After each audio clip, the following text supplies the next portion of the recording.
Halina't pag-usapan natin 'to mga idol. Matapos mag-wave ng dalawang player ay nakakuha na rin ng mga bagong player ang Lakers, ang isa ay si Skylar Mays na isang guard matapos i-wave ng Trailblazers na ngayon nga ay nasa Lakers na para sa two-way contract ayon mismo yan sa report ni Adrian Wojnarowski ng ESPN, na ang isa naman ay si Dylan Windler na isang 6'7 at may 6'10 na wingspan, 27 years old at veterano na rin sa liga.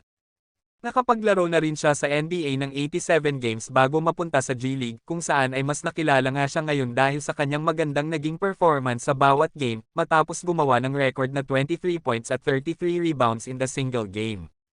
Malaking tulong din naman ito sa Lakers kung mabibigyan siya ng sapat na minuto dahil marami na rin kasi ang naglaro sa G-League na nag-improve talaga nang makabalik sa NBA. Sa pagitan naman ni LeBron at Coach Darvin Ham ay mukhang natauhan na ata ang head coach ng Lakers kung saan ay sinabi niya rin na magpo-focus na umano siya sa rotation at minuto ng bawat player para maging balance at mabigyan ng playing time ang ibang player ng Lakers.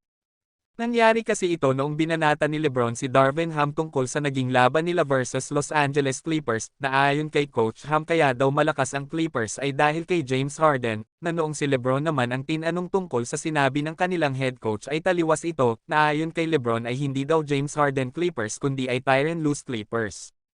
Sa sitwasyon kasi ng Lakers ngayon ay parang katulad lang din noong naglalaro pa si LeBron sa Miami Heat at Cavaliers, meron din hindi pinagkakasundoan mula sa players at head coach.